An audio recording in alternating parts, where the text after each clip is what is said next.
मोतीलाल साहू जी को जिता दिए। मोतीलाल साहू जी को जीता आप ही हैं, मतलब है शर्मा जी तो आपके भरोसे रह गए हैं, क्यों नहीं दिया शर्मा जी को? अब भाजपा ने जो है ना सिंधी कम्युनिटी से किसी को भी जो है टिकट नहीं दिया। एक तो सुंदरानी जी हुआ करते थे आपके यहाँ से, इस बार अजीत कुकरेजा जी हैं जी, लेकिन वो तो अब कहते हैं निर्दलीय लड़ रहे हैं। तो क्या कैसा लग रहा है आपको? आप एक योजना भी तो मुझे बताइए कि जो आपको लगता है कि इसका भविष्य अच्छा करेगी। कि मुझे अभी वर्बली याद नहीं है। तुमसे ना हो पाएगा। तो भाई साहब, मुफ्त की रेवड़ी सिर्फ कांग्रेस बांट रही है या भाजपा भी बांट रही है? मैं किसी भी पार्टी का मुफ्त रेवड़ी के पक्ष में नहीं हूँ। अच्छा, ठीक है। तो आप ये कहना चाह रहे हैं कि महतारी वंदन योजना का आप भागीदार नहीं बनेंगे? भागीदार जो हितग्राही वास्तव में वह भागीदार बनेंगे। अगर मैं उस कैटेगरी में आता हूँ तो मैं भागीदार, मैं जरूर लाभ लूंगा उसका। ये सब दोगलापन है। तो हारी क्यों कांग्रेस? हम कुछ हेर फेर किए होंगे लोग। क्या हेर फेर किए होंगे मेरे भाई? जो राम को लाए हैं हम उनको लाएंगे, फिर से छत्तीसगढ़ में भगवा लहराएंगे, फिर से छत्तीसगढ़ में भगवा लहराएंगे। नमस्कार, स्वागत है आप सभी का फिर से एक शानदार शो में IBC 24 डिजिटल के। और आज और अभी इस वक्त हम आपके लिए एक ऐसी खास चीज़ दिखाने वाले हैं ना जो आप सब बहुत ज़्यादा पसंद करते हैं। सुबह से बहुत ज़्यादा एनालिटिकल वीडियो हो गए, हमने बहुत बता दिया कौन जीत गया, कौन हार गया, कौन कितने मतों से जो है आगे चल रहा है, कौन कितने मतों से पीछे चल रहा है। लेकिन अब हम तीन कोशिश करेंगे उन लोगों से बात करने की, उन लोगों को जानने की जिन्होंने इस सरकार को पलट दिया है। चाहे हम मध्य प्रदेश की बात करें या छत्तीसगढ़ की बात करें या राजस्थान की बात करें, ये तीनों जगह पे जो है बीजेपी ने अपना जो है कमल का फूल जो है ना खिला दिया है। और एक कमल का फूल खिलाया है इन जनताओं ने। तो आज हम इन जनता से बात करेंगे और जानेंगे कि भाई इनके मन में एग्जैक्टली था क्या इनके मन में भी मोदी है तो ये हम जानेंगे।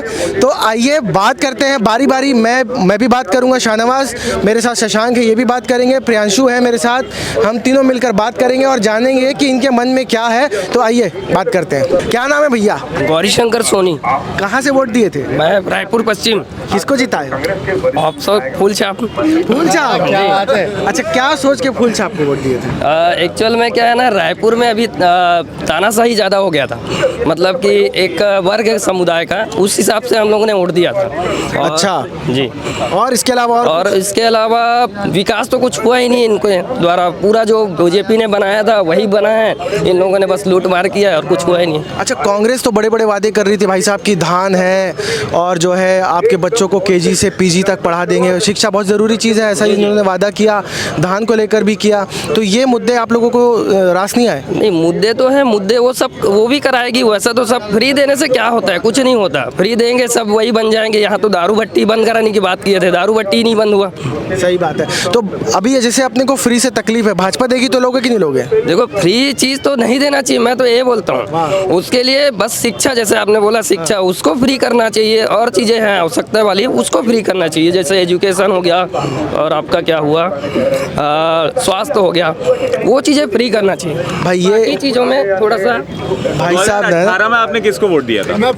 2018 में मैं आपको सही बताऊँ तो मैं कांग्रेस को दिया था। हाँ, तो अब जड़ समझ में आएगी कि भाई आखिर ऐसा हुआ क्या कि 2018 में जो वोटर कांग्रेस का हुआ करता था वो अचानक से भाजपा में पलट गया है। वो कह तो रहे हैं, वो कह ही रहे हैं। तो ये बताएंगे आपकी 2018 में किन कारणों की वजह से? तो आपने चलो 2018 में कांग्रेस को वोट किया। बस एक बदलाव के लिए बस दिए थे, क्योंकि 15 साल हो गए इनको भी काम करते, अच्छा काम किए थे, ऐसा नहीं है। बीजेपी ने अच्छा काम किया था, लेकिन लगा कि यार एक बदलाव करना चाहिए। ऐसा मन की मौज, सही मन की मौज के हिसाब से आप सरकार बदल देते हैं। जागरूक मतदाता है, जवाब उसने बढ़िया से दिया। क्योंकि उन लोग फिर वही है, खाना चालू कर देंगे। ऐसा भी होता है ना कि ये समझदारी भरी बात यहाँ पर ऐसा अगली बार बीजेपी को भी पलटाओगे मतलब? नहीं, अब तो पलटाना ही नहीं है, बीजेपी देना है, रामराज लाना है।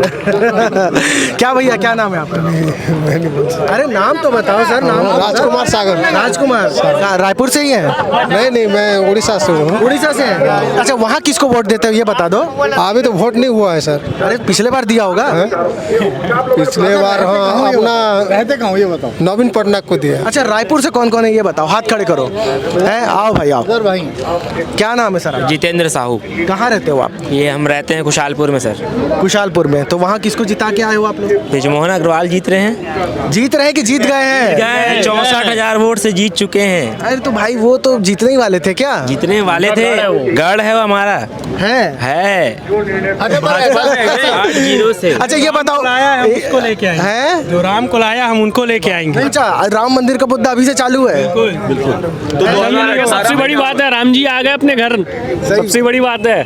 देखो प्रियांशु, ये समझने वाली बात है कोई लेके नहीं आया कि मोदी का जो ये मैजिक है ना राम मंदिर वाला, ये ऐसा नहीं कि सिर्फ 2024 में काम कर रहा है, ये अभी से काम कर रहा है। हाँ, बिल्कुल और सही बात इस मामले को ना कांग्रेस समझ नहीं पा रही है। अंडर करंट देखिए, आप बात करेंगे ना तो ये मुद्दे निकल कर आ रहे हैं। ये मुद्दा नहीं है सर, ये अधिकार है हमारा। जो राम मंदिर जो आप बोल रहे हैं मुद्दा है, वो मुद्दा नहीं है, वो अधिकार है हमारा। तो राम मंदिर आप जनता के तौर पे बात कर रहे हैं, आप अपनी जगह एकदम सही हैं। हाँ। हम लोग क्या है, पत्रकार के तौर पे बात कर रहे हैं, तो हमें हर जगह की बात रखनी पड़ेगी, तो इस वजह से हम वो बात को कह रहे हैं। अच्छा तो सर इसको एक तरीके से हम ये बोल सकते हैं 2024 की तैयारी हाँ, ये बताएंगे ब्रिजमोहन भाई भैया, आप उनके सपोर्टर हैं? सपोर्टर बिल्कुल हैं। कार्यकर्ता भी हैं क्या? नहीं, हम इंडिविजुअल हैं भैया, कोई कार्यकर्ता। पीछे वाले भैया मुंडी हिला रहे हैं यार। ये कार्यकर्ता हैं, हम कार्यकर्ता नहीं है, हम नागरिक हैं। तो अब आगे बढ़ते हैं और जनता से और जानने की कोशिश करते हैं कि आखिर ऐसा क्या हुआ कि 2023 में अचानक से एक पूरे तरीके से मैंडेट पलट गया है। हमारे साथ यहाँ पर कुछ और लोग मौजूद हैं। जैसे ही कैमरा उनकी तरफ आता है लोग पलटकर चलने लगते हैं, लेकिन जो बात करने के उत्सुक हैं उनसे बात करना भी बेहद जरूरी हो जाता है। नमस्कार सर, क्या नाम है आपका? मैं टी.आर. साहू लिखता हूँ। टी.आर. साहू जी, कहाँ से हैं आप? मैं रायपुर से हूँ। रायपुर में किसे वोट दिया था? बीजेपी को। बीजेपी को। तो अब अगर नहीं भी दिया होगा तो कहना तो पड़ेगा, क्योंकि सरकार तो बीजेपी की बन रही है। वो नहीं है, देखो जिसमें विश्वसनीयता होगा, जिसमें हमारे प्रति में एक विश्वास होगा, जो जनता के विश्वास में खरे उतरेंगे, तो निश्चित रूप से हम उसी को वोट के भागीदार मानेंगे। देने की वजह क्या रही अब की बात? निश्चित रूप से ये कहते हैं कि देश में विकास और इस प्रकार की जो कार्य प्रणाली जो प्रदेश की सरकार जो चला रही थी, तो इससे एक प्रकार का एक वर्ग विशेष को और एक धर्म विशेष को अहित हो रहा था, तो ये निश्चित रूप से प्रभावित किए। और ये मैं मानता हूं कि मेरे साथ साथ जनता जनार्दन ने वास्तव में बीजेपी पर विश्वास किया, जिसका परिणाम अभी आपको नजर आ रहे हैं। 2018 की बात हम करें तो 2018 में आपने किसको वोट दिया था? 2018 में मैंने बीजेपी को वोट दिया था। बीजेपी को ही मतलब लगातार आप सपोर्ट करते जी हो? बिल्कुल। कौन से वर्ग विशेष का आप अहित होते हुए देख रहे थे और ऐसे क्या मुद्दे थे जिसकी वजह से आपको ऐसा लगा कि नहीं भाई छत्तीसगढ़ में कांग्रेस की सरकार तो बिल्कुल होनी ही नहीं चाहिए? इसका एक स्पष्ट उदाहरण है। एक तरफ बाहुबली नेताएं जैसे थे जो धनबल में आगे थे, और एक तरफ बीरनपुर की घटनाएं जी, जिसमें ईश्वर साहू जैसे गरीब जो प्रत्याशी से कैंडिडेट थे, उन्होंने भी जीत हासिल किया। तो इससे स्पष्ट होता है कि वास्तव में जनता पावरफुल है, जनता में ताकत है, और जनता जिसको चुनाव करती है उसी को विजय बना सकती है। जनता जिसको चुनाव करती है उसी को विजय बना सकती है। और इस बार भी हमने देखा कि भाई रायपुर समेत पूरे प्रदेश में जनता ने अपना चुनाव कर लिया है और कांग्रेस को 5 सालों के अंदर ही पलट कर रख दिया है। हमारे साथ कुछ और लोग यहाँ पर मौजूद हैं, युवा वर्ग से दिखाई दे रहे हैं। भाई क्या नाम है? मैं खुबीराम साहू से। खुबीराम साहू जी, कहाँ से आप बिलोंग करते हैं? मैं एक्चुअली बेमेतरा विधानसभा से हूँ। बेमेतरा विधानसभा से हैं जी बिल्कुल, वोट डाला था। किसको डाला था? बीजेपी को दिया था। हमारे यहाँ प्रत्याशी थे साहू जी, उनको मैंने वोट कोई दिया था। खास वजह वोट बीजेपी को देने की? बीजेपी को देने की खास वजह ये थी कि सबसे पहले तो रोजगार, युवा के लिए जो रोजगार जो है ना, वो उन्होंने अच्छे तरीके से वो कांग्रेस की सरकार जो थी वो ला नहीं पाई थी। इससे युवा वर्ग बहुत ज़्यादा नाराज़ थे, और कहीं ना कहीं ये उनमें ये था कि कांग्रेस तो कह रही है छत्तीसगढ़ में एक भी बेरोजगार नहीं है, बेरोजगारी भत्ते देने की जरूरत ही नहीं थी। ये केवल कागजों में ये उल्लेख किया गया है, बाकी ऐसा वास्तव में ऐसा बिल्कुल नहीं है। कितने जने को मिले हैं यहाँ पे, यही हितग्राही है, यहाँ वर्तमान में जो हितग्राही है आपके दर्शक बन के आए हैं इस महत्वपूर्ण कार्यक्रम में, वो बता दें कि किनको जो कांग्रेस की सरकार जो महंगाई भत्ता दिए थे, केवल कागजों में कार्रवाई करके ये बताना कि हमने वाहवाही लूटना और हमने 4,000 दिए थे, कितने बेरोजगार को दिए, यहाँ पे आप स्पष्ट जनता का मत ले सकते हैं। तो इससे अच्छा क्या आप क्या काम करते हैं? मैं लॉयर हूँ। आप लायर हैं और इसीलिए इतने स्पष्ट तरीके से अपनी बात रख रहे हैं और सबकी बात रख रहे हैं। तो बेरोजगारी का मुद्दा आपके लिए भी उतना ही ज्वलन था? ज्वलन मेरे साथ साथ क्या है, प्रदेश की जनता जब रहती है, हम उस बेरोजगारी से हम गुजरे हैं। हालांकि हमने क्या एक मध्यम वर्ग में पैदा होने के बाद भी संघर्ष करके आज न्यायालय में वकालत करते हैं और अपनी पैरवी करते हैं, कानून की लड़ाई लड़ते हैं, लोगों के हित के लिए कार्य करते हैं अपने अपने स्तर में प्रत्येक ले। लेकिन ये जो घोषणाएं होती है वो जनता जनार्दन के लिए कितने कारगर रहते हैं, कहाँ तक उनको लाभ मिला, ये हम बुद्धिजीवी वर्ग होने के नाते स्पष्ट रूप से जानते हैं। लेकिन भूपेश बघेल के लिए माना जाता है कि उन्होंने छत्तीसगढ़िया बात को बहुत अच्छे स्तर पर पहुंचाया और छत्तीसगढ़ की अपनी जो माटी है, महतारी है, उसको लेकर बहुत ज़्यादा लोगों के बीच में जन जागृति की, प्राउड फील कराया और आज छत्तीसगढ़ी भाषा बोलने से लोग हिचकिचाते नहीं हैं। क्या ये सेंटिमेंट छत्तीसगढ़ी के अंदर नहीं था? छत्तीसगढ़ का सेंटिमेंट वो लागू था, ये बात भी स्वीकार है, इस बात को हम जो अस्वीकार नहीं कर सकते। निश्चित रूप से नंदिया, गरवा, घुरवा, बारी, ये जो छत्तीसगढ़ के चार चिन्हारी जो उन्होंने लोग स्लोगन दिए थे तो वास्तव में कारगर था। बशर्ते ये है कि जनता जनार्दन जो वाकई में केवल उन्हीं हितों का सारता मूल विकास करके अपनी जो 5 साल की जो एक प्रतिनिधि चुनते हैं उसमें वो खरा नहीं उतरा। तो आप भाजपा से आप क्या उम्मीद कर रहे हैं अगले 5 सालों के लिए? मैं ये कहता हूं, मैं अपनी संदेश देना चाहूँगा जनता के सामने और आपके कार्यक्रम के माध्यम से, आपके कैमरा के माध्यम से, कि जिस प्रकार जनता पावरफुल होती है, बीजेपी को अगर स्पष्ट बहुमत दिए हैं तो अभी जनता के जो विश्वास है उस पर खरा उतरे और उनकी आशाओं आकांक्षाओं को पूरा करे, बेरोजगारी दूर भगाने की कोशिश करे और जनता के सतत विकास के लिए आगे बढ़े। ये हम में विश्वास रखते हैं बीजेपी शासन से। हम भी उम्मीद करते हैं कि जो भरोसा आपने दिखाया है वो उस पर जिस भी पार्टी को आपने चुना है वो खरे उतरे। और काफ़ी ज़्यादा नाराज़ लग रहे थे, लेकिन इस बात से नहीं, मेरा ये बात समझनी चाहिए कि भाई जो आपको सपोर्ट करते हैं वो आपको सपोर्ट करते हैं, लेकिन जब उनका भरोसा टूटता है तो फिर वो भी अपना मतदान सामने जो अभी वर्तमान में जो आई है, जो अभी चुनाव परिणाम आ रहे हैं, आप ये बताइए मध्य प्रदेश, राजस्थान और तेलंगाना जैसे स्टेट में तो एमपी में तो क्लियरेशन था। भाई साहब, आपने 2018 में भी भाजपा को वोट दिया, 2023 में भी भाजपा को वोट दिया, कहीं है अंधभक्ति तो नहीं है कांग्रेस की? अगर भाषा में बात नहीं है, ये अंधभक्ति नहीं, लेकिन राष्ट्रभक्ति जरूर है, राष्ट्रभक्ति जरूर है, अंधभक्ति नहीं है। मैं मानता हूं कि किसी पार्टी विशेष से हमारा कोई लगाव नहीं है। कांग्रेस भी तो राष्ट्रीय पार्टी है, उन्होंने तो 70 सालों तक राज्य किए हैं। नहीं, पर बात सुनिए ना, भूपेश बघेल ने तो कई बार ऐसा बोला भी, जब विदेश से इधर उधर से बयान जब पीएम मोदी को लेकर के आते हैं तो भूपेश बघेल भी तो बोलते हैं कि पीएम मोदी के खिलाफ जो बोलेगा उसके खिलाफ हमारी आवाज़ है, हमारी आपसी पॉलिटिक्स कुछ भी चलती रहे,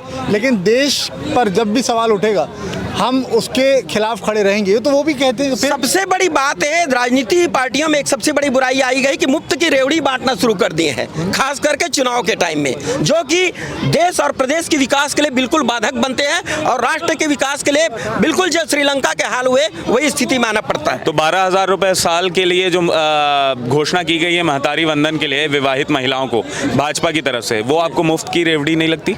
मुफ्त की रेवड़ी जो वास्तव में ये भी आकलन करना चाहिए कि वास्तव में जो वो किसके पैसों से जाएंगे, किसके पैसे से जाएंगे? एक बात कुल मिलाकर के जनता जनार्दन कई पैसे रहते हैं जो किसी मामले टैक्सेबल हो या फिर और जो कर वसूलती की जाती है या फिर मतलब जो उच्च वर्ग है जो टैक्स पे करते हैं या औद्योगिक जो भी आय के सोर्स ऑफ इनकम होते हैं, उसी इनकम को एक गरीब जनता जो वास्तव हितग्राही है उस तक पहुंचाना कार्य रहता है। तो भाई साहब, मुफ्त की रेवड़ी सिर्फ कांग्रेस बांट रही है या भाजपा भी बांट रही है? मैं किसी भी पार्टी का मुफ्त रेवड़ी के पक्ष में नहीं हूँ। तो आप ये कहना चाह रहे हैं कि महतारी वंदन योजना का आप भागीदार नहीं बनेंगे? भागीदार जो हितग्राही वास्तव में वह भागीदार बनेंगे। अगर मैं उस कैटेगरी में आता हूँ तो मैं भागीदार, मैं जरूर लाभ लूंगा उसका। अरे भैया, इसमें तो कहा जा रहा है कि भाजपा हर विवाहित महिला को प्रतिवर्ष 12,000 रुपए देगी और हर महीने 1,000 रुपए देगी। आप शादीशुदा है ना? देखिए, एक चीज है, मैं शादीशुदा हूँ, बच्चे भी हैं मेरे, है ना।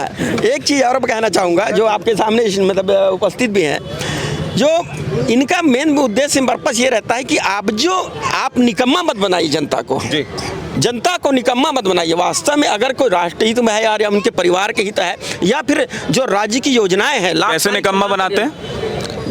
मुफ्त की चीजें बांटेंगे, लोग लुभावन वादे करेंगे चुनाव के टाइम में, बाद में उसी में बिखर जाएंगे। तो रमन सिंह को तो वैसे ही चाउर वाले बाबा के नाम से जाना जाता था, जहां वो बहुत सस्ते में चावल बांटते थे। इसलिए तो जनता जनार्दन ने इनकार कर दिया था उनको पिछले चुनाव में। सर, एक तरफ आप ये कह रहे हैं कि आप मुफ्त की रेवड़ियों के खिलाफ हैं और दूसरी तरफ आप बात तो सुनिए, और दूसरी तरफ आप ये कह रहे हैं कि भाई अगर हितग्राही रहा तो मैं बिल्कुल इसका भागीदार बनूंगा। बिल्कुल बनूंगा। और ये भी बता देता हूँ, अगर बीजेपी को वास्तव में जो उन्होंने क्या है वो अभिमत दिए हैं या फिर कहने मतलब आपको इतने मैंडेट जो आपके चुनाव मतलब आपको जिताए हैं, तो मैं विश्वास करता हूं कि आप वास्तविक हितग्राही को लाभ पहुंचाए और आपने जनता जनार्दन के विश्वास पर खरा उतरे।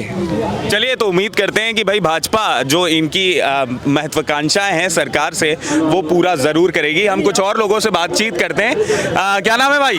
बोल सैफ नाम है। सैफ नाम है भाई का। कहाँ से बिलोंग करते हैं आप? बिरगांव, रायपुर, छत्तीसगढ़। बिरगांव हॉट सीट रह चुकी है बिरगांव, और यहाँ पर बहुत ज्यादा समीकरण बिगड़े थे, बदले थे। आपने किसको वोट दिया? मैंने कांग्रेस को वोट दिया था। कांग्रेस को वोट दिया, लेकिन इस बार कांग्रेस जीतती हुई तो नजर नहीं आ रही। कारण क्या लग रहा है कांग्रेस की हार का और भाजपा की जीत का? और वोट देने की वजह मतलब क्या सोच करके दिया था कि कांग्रेस आएगी तो हमें ये लाभ होगा? दोनों बातें बताओ। कांग्रेस जैसे अभी बहुत सारी योजनाएं भूपेश बघेल ने की थी, है ना, और गरीब लोगों को भी बहुत। हमारे इधर पानी का हमारे यहाँ सुविधा नहीं था, गर्मी में हम ऐसे नहाते नहीं थे, पानी के पीने के लिए सुविधा नहीं रहता था। भूपेश बघेल ने पानी का वो चालू करवा दिए, हमारे यहाँ टंकी हो गई। बहुत सारे भूपेश बघेल ने बहुत सारे काम किए। तो हारी क्यों कांग्रेस? अब कुछ हेर फेर किए होंगे ये लोग। क्या हेर फेर किए होंगे मेरे भाई? साफ साफ बोलो, डिजिटल पर हो आप और यहाँ पर बिल्कुल भी कुछ ऐसा आपको सोचने की जरूरत नहीं है। डिजिटल पर आप नीट एंड क्लीन तरीके से ऑनेस्टली जो आप कहना चाहते हैं कह सकते हैं। बता भाई से पूछो। भाई बताएंगे? भाई का नाम क्या है? भाई तो आपको भाई तो शर्मा रहे हैं, भाई तो शर्मा रहे हैं। भाई साहब आप आगे आ जाइए। क्या नाम लिखते हैं आप? ईश्वर साहू नाम लिखता हूँ। ईश्वर साहू नाम लिखते हैं। ये देखिए, आइए आइए आइए आइए, बहुत बहुत मुबारक हो आपको। वाला भी ईश्वर कुमार साहू नहीं हूँ, मैं रायपुर वाला ईश्वर कुमार साहू। तो रायपुर वाले ईश्वर कुमार साहू ने किसे वोट दिया? मैं तो मोदी वाला हूँ जी, क्योंकि मोदी की जो राष्ट्रहित में योजनाएं हैं उनसे मैं बहुत प्रभावित हूँ, और जब से मुझे वोट डालने का अधिकार मिला है मैं तब से बीजेपी में ही वोट डालते आया हूँ। पांच योजनाएं बताइए जो आपको ऐसा लगता है कि मोदी जो है जनता के हित में है। मोदी जी की जो घोषणा की हुई योजनाएं हैं वो सभी योजनाएं। पांच नाम बताइए। पांच नाम तो जैसे कि गरीबों को जैसे राशन देना, जो योजना का नाम बताइए सर। चलो ठीक है, वो क्या काम करते? लेकिन जो मोदी जी की राष्ट्रहित की जो योजनाएं हैं जिनसे देश में इंफ्रास्ट्रक्चर बहुत तेज़ी से बढ़ रहे हैं, जिनसे बहुत रोज़गार की मतलब उत्पत्ति हो रही है, उसके लिए मैं उनसे बहुत ज़्यादा प्रभावित हूँ। मैं थोड़ा सा बात करना चाहूँगा। देखिए, अभी आप शादीशुदा हैं, बच्चे हैं जी, और हम सरकार बनाने की बात कर रहे हैं। कोई हंसी खेल मजाक ठिठोली तो है नहीं। जी जी। हमें कम से कम इतना तो पता होना चाहिए हम जिसको वोट कर रहे हैं वो योजनाएं क्या ला रहे हैं, क्या नहीं ला रहे हैं। क्या होता है कि अगर आपको कोई लपेटे में झूठ परोस देगा ना, आप कभी चेक नहीं कर पाएंगे। इसलिए मतलब मेरी विनती भी है कि अपने को पढ़े लिखे अपने को पता होना चाहिए। अब भाई साहब कह रहे थे कि सर कह रहे थे कि रेवड़ी वाली बात जो कह रहे थे, आप मोदी जी को वोट करते, आपने ये भी कहा। मोदी जी ने वादा किया है कि 2024 तक जो 5 किलो जो वो राशन बांट रहे थे वो बांटते रहेंगे और जनता उसको ले रही है। लेकिन हमको एज ए जनता भी ये सोचने की ज़रूरत है कि वो पैसा किसका जा रहा है। हाँ, उसके लिए प्रॉपर सर्वे होना चाहिए। जो ज़रूरतमंद है बिल्कुल उसको ही मिले, क्योंकि हम देखते हैं कई जगह जिनको ज़रूरत नहीं है वो भी मुफ्त का ले रहे हैं और उसको फिर बाद में बेच देते हैं। ऐसी टाइप से बातें आती हैं। अब ये तो आएगी ही। हाँ। लेकिन अपना काम क्या है, मैं ये समझना चाह रहा हूँ कि हम अगर अब 3 योजना भी अगर अपन केंद्र सरकार की नहीं बता पा रहे हैं जो 8-9 साल से यहाँ पर राज्य कर रही है हिंदुस्तान में, तो हम फिर भी उसको वोट कर रहे हैं। ये सोचने वाली बात है। आप एक योजना भी तो मुझे बताइए कि जो आपको लगता है कि इसका भविष्य अच्छा करेगी। भाई देखिए, मोदी जी ने जो युवाओं के लिए रोज़गार के लिए इतने सारे योजनाएं, जो हालांकि मुझे अभी वर्बली याद नहीं है, बट बहुत सारी ऐसी योजनाएं हैं जिनके सवाल समझ गए। मैं समझ गया। आप जाके पढ़ेंगे? बिल्कुल पढ़ूंगा। जरूरी है। हाँ। क्या नाम है सर आपका? मैं सर संजय लखवानी लिखता हूँ। कहाँ सर? यहीं से हैं? मैं रायपुर से लोकल। सर मैं गलत नहीं हूँ तो आप सिंधी कम्युनिटी को बिलोंग? सिंधी कम्युनिटी। सर मैं बड़े समय से एक सिंधी कम्युनिटी के व्यक्ति से बात करना चाह रहा था। भाजपा ने जो है ना सिंधी कम्युनिटी से किसी को भी जो है टिकट नहीं दिया। जी। एक तो सुंदरानी जी हुआ करते थे आपके यहाँ से, इस बार अजीत कुकरेजा जी हैं जी, लेकिन वो तो अब कहते हैं निर्दलीय लड़ रहे हैं। तो क्या कैसा लग रहा है आपको? सर, जो भी कार्यकर्ता किसी पार्टी वाइज कोई काम करता है, जब उसकी अपेक्षाएं बढ़ती हैं तो वो चाहता है कि किसी पार्टी से उसको कुछ फ़ायदा मिले ताकि वो आगे और फिर शहर के लिए काम करे, लोगों के लिए काम करे। फिर जब उनकी वो इच्छाएं पूरी नहीं होती तो कहीं ना कहीं वो बागी होते हैं या निर्दलीय में जाते हैं। ये तो एक अलग एक मुद्दा हो गया। इसका मतलब ये भी नहीं होता कि एक समाज अगर किसी काम के लिए जा रहा है तो पूरा समाज उसके पीछे उस चीज़ के लिए चला जाए। मेरा अपना ये मानना है कि हमें अपनी तकलीफ़ों को, अपनी परेशानियों को देखते हुए, हम पढ़े लिखे लोग हैं, हमें अपने शहर के हिसाब से, हमें अपनी रोज़मर्रा की ज़िंदगी के हिसाब से अपने विधायक, अपने पार्षद, अपनी शहर की आवाम के हिसाब से नेताओं को चुनना चाहिए जो हमारे हित में काम करें, जो गरीबों के हित में काम करें, जो सभी के हित में काम करें। तो ये ज़रूरी हो जाता है कि हमें अपनी तकलीफ़ों को देखते हुए वो चुनाव करना होता है। तो बिल्कुल लगता है कि ये जो सर बात कह रहे हैं बिल्कुल एक जिम्मेदार नागरिक की तरह बात करें। और मैं भी यही अपील है हमारी IBC की तरफ से कि आप कभी भी किसी को भी वोट करें ना तो बैकग्राउंड भी समझें और ये समझें कि आपको ना उससे डायरेक्ट क्या फ़ायदा होने वाला है। जी कुछ कह रहे हैं, आइए बिल्कुल आइए क्या कह रहे हैं, आइए सर। जो जिस कैंडिडेट के हम चयन कर रहे हैं वो वास्तव में हमारी कितनी हित कर सकते हैं, ये भी इम्पोर्टेंट है। हमारी क्षेत्र का विकास कितना कर सकते हैं, हमारे विश्वास में कितना उतर सकते हैं, खरे ये भी स्पष्ट है। राज्य की विकास, राष्ट्र की विकास और क्षेत्र की विकास उस व्यक्ति का जिसका हम चयन करते हैं वास्तव में एक वो मेंबर होता है और मेंबर हमारी प्रतिनिधित्व करता है जो हमारी आकांक्षाओं को पूरा करता है। तो निश्चित रूप से हम इसी विश्वास के साथ किसी जाति धर्म विशेष ये ना दें। कई बार आप उदाहरण देखे हैं कि जो भसीन जी हैं, भिलाई से प्रतिनिधित्व किया छत्तीसगढ़ का, क्या छत्तीसगढ़ के अन्य जो जाति समीकरण है उससे भी हटके उन्होंने विजय हासिल किया था। तो इसका मतलब यह है कि निश्चित रूप से उन्होंने जन आकांक्षाओं को पूरा किया था, जनता के विश्वास में खरे उतरे थे, उनके विकास किए थे। ऐसा लगता है तो तभी उनको कैंडिडेट किए थे। अभी वर्तमान में बीजेपी का चयन किया था, उन्होंने भी बीजेपी चयन के साथ साथ जो भी कैंडिडेट उतारे, जैसे आपकी स्क्रीन पर चुनाव परिणाम दिख रहे हैं, निश्चित रूप से जीत हासिल किए हैं। तो इसका मतलब यह है कि वास्तव में जनता उनको आकांक्षाएं, विश्वास है कि यह हमारी विकास कर सकते हैं, हमारे प्रतिनिधि योग्य हैं, ऐसी स्थिति में उनका चयन किए हैं। बहुत बहुत शुक्रिया। देखिए जनता के जो है अलग अलग हिसाब किताब समझ में आ रहे हैं और हमें ये भी बढ़िया समझ में आ रहा है कि हर व्यक्ति जो है ना अपनी समझ के हिसाब से जो है वोट करता है और वो सोचता है कि भाई साहब मुझे डायरेक्ट या इनडायरेक्ट कितना फ़ायदा होने वाला है। सबकी अपनी अपनी सोच है, सबकी अपनी अपनी राय है। आइए कुछ और लोगों, आइए शशांक भाई साथ में आइए, अकेला क्यों छोड़ा हुआ है। क्या नाम है सर आपका? सैयद तेग अली है, जोर से। सैयद तेग अली। आप यहीं से बिलोंग करते हैं, रायपुर से सर? ग्रामीण। अच्छा, किसको वोट दिया था? मोतीलाल साहू जी को जिता दिए। मोतीलाल साहू जी को जिता? आप ही हैं मतलब है। शर्मा जी तो आपके भरोसे रह गए हैं, क्यों नहीं दिया शर्मा जी को? नया चेहरा देखना था इस बार। काम किया था शर्मा जी ने वहाँ पर? काम किया था, कुछ कुछ काम था। क्या बात कर रहे हो यार, मैं भी रायपुर ग्रामीण का हूँ। कहाँ क्या काम हुआ है? चलो 5 काम गिनाओ तो। रोड का काम है, पानी का बहुत बड़ा काम चल रहा था, कंप्लीट नहीं हुआ? कंप्लीट नहीं हुआ। अच्छा, रोड का काम कहाँ मोतीलाल साहू जी करेंगे? बहुत क्लियर कट है। रमन सिंह काम बहुत अच्छा किए, इसलिए फिर उनको मौका दिए। तो रमन सिंह अब की बार इधर से नहीं बनते हैं CM, तो फिर जो बनेगा वो पूरा करेगा।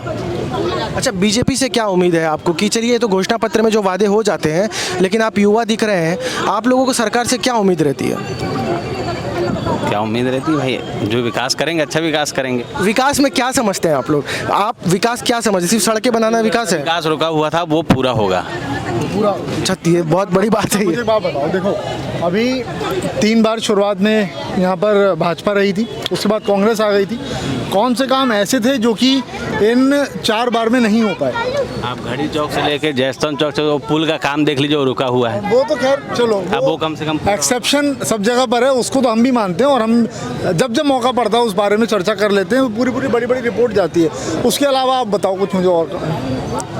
नहीं, रमन सिंह जी काम किए हैं। नहीं, रमन सिंह जी ने 15 साल जो काम किया है ना, उसकी छाप तो लोगों पे दिखती है। सही बात। और कांग्रेस को जनता ने एक बार मौका दिया है और वापस अब बीजेपी के पास चले गया। बीजेपी के पास ये बहुत बड़ी अपॉर्चुनिटी भी है और ये भी समझ लीजिए कि प्रेशर भी है कि वापस जो है ऐसे लोगों का जो है दिल रखे और काम करके दिखाए। आइए शशांक, और लोगों से बात करते हैं। आकांक्षा को हम बुलाते हैं, यहाँ पे कुछ महिलाएं हैं, कोशिश करते हैं आकांक्षा से बात करने के लिए और आकांक्षा को बोलते हैं, आकांक्षा हम चाहेंगे कि आप थोड़ी महिलाओं से पूछ लें भाई कि उन्होंने क्या सोच समझ के जो है वोट के। इधर हैं महिलाएं, इधर आपके रखे हैं, ये लीजिए। महिलाओं को थोड़ा ढूंढना पड़ता है ना, ये देखो छुप के जाने लगी महिलाएं। आइए मैम, आइए ना। नहीं आएंगे, यही दिक्कत है। चलिए आइए ट्राई करते हैं थोड़ा महिलाओं से बात करने का। महिलाएं इस बार छुपी रुस्तम ही निकली हैं और पूछते हैं कि कुछ। मैम आइए ना प्लीज, आइए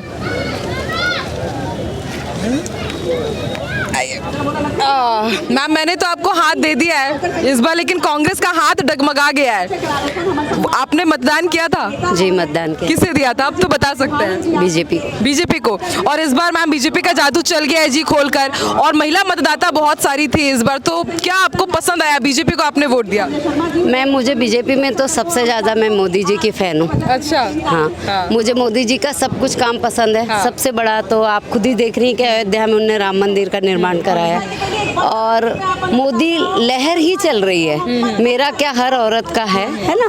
तो मतलब जो यहाँ के फेसेस हैं बीजेपी के, रमन सिंह, अरुण साव, इससे इतर जो मोदी जी आए थे उनकी गारंटी आपको पसंद आई? हाँ, मुझे मोदी जी की गारंटी ज़्यादा पसंद आई। चलिए ठीक है, मोदी जी की गारंटी पसंद आई। कुछ और भी हमारे साथ महिलाएं हैं। मैम आएंगी क्या, बात करेंगी? आइए ना, आइए मैम, आइए ना। देखिए शर्मा रही है थोड़ा सा शशांक, सब लोग। शशांक तुम ही कंटिन्यू कर लो, ये लोग थोड़ा शर्मा रही है। मैम आप बात करेंगी क्या? हाँ, ये वेरी गुड। देखिए युवा मतदाता है, आपने वोट दिया था? Yes ma'am. क्या आपके वोट के हिसाब से पार्टी बनी है कि पलट गई है? नहीं मैम, वोट के हिसाब से ही पार्टी बनी। अरे वाह, मतलब बीजेपी को वोट दिया था आपने।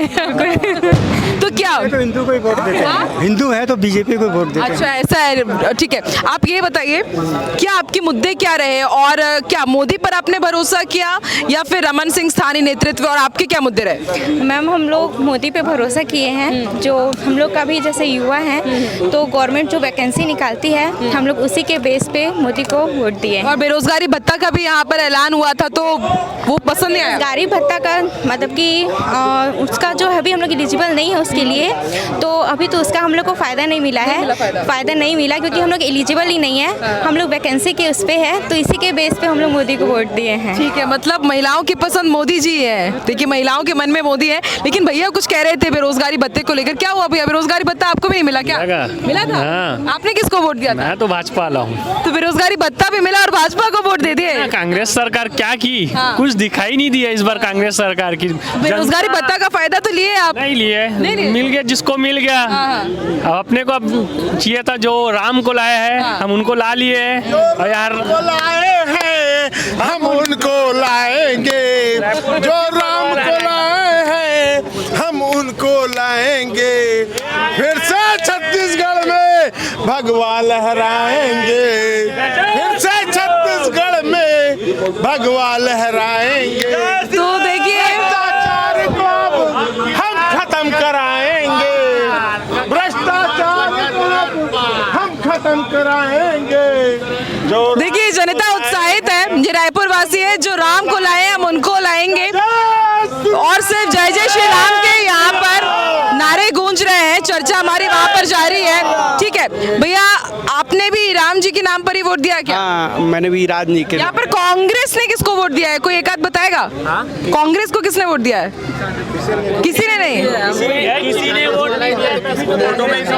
प्लीज ये देखिए, यहाँ पर आप देख रहे हैं किसी ने कांग्रेस को वोट यहाँ पर दिया ही नहीं है। शायद यही कारण है कि यहाँ पर जो कांग्रेस है बहुमत के आंकड़े को भी आगे। क्या भैया?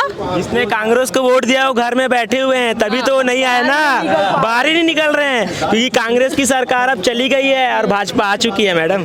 और पिछले साल क्या हुआ था? पिछले बार जब चुनाव हुए थे 2018 में, तो कहाँ गड़बड़ा गई थी गाड़ी? गाड़ी गड़बड़ाई नहीं थी, क्योंकि यहाँ 10 साल से बीजेपी ने राज किया था, इसलिए सबको मौका देने का हमें विचार था। इसीलिए क्या है, कांग्रेस की सरकार को हमने मौका दिया, लेकिन उन्होंने काम नहीं किया, इसलिए हमने फिर से भाजपा को वापस लाया। देखिए काम नहीं हुआ है तो भाजपा को वो वापस लेकर गए और वो पूरी तरह से राममय हो ही गए हैं। शहनाबाज, देखा आपने, सुना, एक तो जय श्री राम, और इनका कहना है कांग्रेस ने काम नहीं किया, काम पसंद नहीं आया तो उन्होंने सरकार ही बदल दी। ये बहुत बढ़िया बात है। मेरे को लगता है कि अगर हर राज्य की जो क्या कहते हैं जनता इस तरीके से काम करे कि अगर काम नहीं हो रहा है और सरकारें बदलने लगे ना, तो ये सारे नेता ना मुस्तैद होकर काम करने लग जाएंगे। इतना जागरूक होना बहुत ज़रूरी बात है। और मुझे बात करके समझ में आया है कि ये इन सब के अपने एक एजेंडे हैं, इन सब के अपने एक मुद्दे हैं। कई बार हम ऑफिस में बैठे होते हैं, हम समझ नहीं पाते। आप देखिए कितना अंडर करंट है। बिल्कुल। किसी एक ने भी नहीं कहा है अभी तक हमें कि उन्होंने कांग्रेस को वोट किया है। और एक शहनवाज ये बात भी कि अब ये खुलकर बोल रहे हैं, और इससे पहले हम जब जाते थे तो जनता की नब्ज टटोलना बहुत मुश्किल था कि वो चाहते क्या है, लेकिन अब ये खुलकर बोल रहे हैं और इन्होंने ये नतीजों में भी स्पष्ट कर दिया है। स्पष्ट बहुमत यहाँ पर बीजेपी को मिल गई है। और अब ये भी पूछ लेते हैं शहनवाज कि अब इनकी क्या उम्मीद है बीजेपी से। आपने जी खोलकर बीजेपी को वोट तो दिया है, अब आपकी क्या उम्मीदें हैं एज अ युवा, बताइए। एज अ युवा यही उम्मीद है कि जितने भी बेरोजगार भाई बैठे हैं सबकी जॉब की व्यवस्था हो। तो बेरोजगार जब बैठे हैं तो फिर अच्छा, कांग्रेस के कारण बेरोजगार हैं क्या? नहीं, कांग्रेस के कारण बेरोजगार नहीं है, लेकिन जो अभी कोर्ट में चल रहे हैं केसेस पेंडिंग के, अपने ही लोगों को पीएससी में, व्यापम में आप देख रहे हैं पीएससी घोटाला का भी असर इस बार हुआ है क्या? हुआ है? हाँ जी मैडम, बिल्कुल लगता है आपको ऐसा? मेहनत करने वाले बच्चे जब वंचित रह जाते हैं ना मैडम, तब दुख लगता है। हाँ, क्या भैया आप क्या बोल रहे हैं? बिल्कुल हुआ है घोटाला, ऐसा बोल रहा हूँ मैं। ठीक है, तो घोटाला जरूर हुआ है, उसका खामियाजा भुगतना पड़ा है कांग्रेस को, काबिल लोगों को भुगतना पड़ा है, ये दिक्कत है जी। ठीक है भैया, आप कर्मचारी और ये जितने भी मतलब ये उसको वादा किया था उसको पूर्ण नहीं किया वो, है ना, इसका भी वो। ठीक है, तो अब क्या उम्मीद है भैया, आप आगे आइए जरा, क्या उम्मीद है अब आपको? बीजेपी की सरकार बन रही है, आपने किसको वोट दिया था? मैंने बीजेपी को दिया था। बीजेपी को दिया था? शर्मा क्यों रहे, आगे आइए थोड़ा। अब आज तो सरकार बन गई है, बताइए क्या अब आपको क्या उम्मीद है, क्या चाहते हैं आप? विकास चाहते हैं छत्तीसगढ़ में, बेरोजगारों को रोजगार मिले। घोटाला बहुत हुआ है छत्तीसगढ़ में। तो देखिए, जनता जागरूक है, अब यही चाहती है कि रोजगार मिलना चाहिए। बेरोजगारी भत्ते का ऐलान कांग्रेस सरकार ने किया था, कुछ लोगों ने उसका फायदा भी उठाया, लेकिन फिर भी वो चाहते हैं कि उन्हें रोजगार मिले। युवा जागरूक है, ये कहा जा सकता है। प्रियांशु, अब ओवर टू प्रियांशु, अब ये आगे आपको लेकर के जाएंगे। हमने यहाँ पे युवाओं से बात की, महिलाओं से बात की, महिलाएं थोड़ा शर्मा रही हैं। प्रियांशु, महिलाएं शर्मा रही है, लेकिन वोट देने में बिल्कुल कोई भी नहीं कतराया है, कोई भी नहीं शर्माया है, और यही कारण है कि आधी आबादी के लिए जो घोषणा पत्र में एक ऐलान किया गया, योजना, छत्तीसगढ़ गृह लक्ष्मी योजना 19-20 थी, लेकिन यहाँ पर बीजेपी पर ही भरोसा जताया है मैतारी वंदन योजना पर जी। और कांग्रेस 15,000 प्रतिवर्ष देने का वादा कर गई, लेकिन बड़ी देर कर दी जनाब, आते आते वाला हिसाब था। तो चलिए, इसी के साथ अब समय हो गया आपसे विदा लेने का, और अब मुलाकात होगी अगले वीडियो में। और इस बीच हम आपको बता दें कि छत्तीसगढ़ में फिलहाल भाजपा की सरकार बनती हुई दिखाई दे रही है। मध्य प्रदेश में 165 सीटों तक यहां पर पहुंच चुकी है भाजपा, कांग्रेस मात्र 64 सीटों पर सिमटती हुई नजर आ रही है। चलिए, तो हमारे साथ जुड़ने के लिए बहुत बहुत धन्यवाद। अगर आपको ये वीडियो पसंद आया हो तो इसे लाइक और शेयर करना ना भूलें, और IBC 24 डिजिटल लगातार इलेक्शन की पूरी कवरेज लेकर आप सब तक लगातार लेकर आ रहा है रियल टाइम अपडेट, सबसे सटीक और सबसे तेज नतीजों के साथ। तो हमारे डिजिटल के चैनल्स को जरूर सब्सक्राइब करें, फॉलो करें, और नोटिफिकेशन का वो बेल आइकन दबाना ना भूलें। नमस्कार।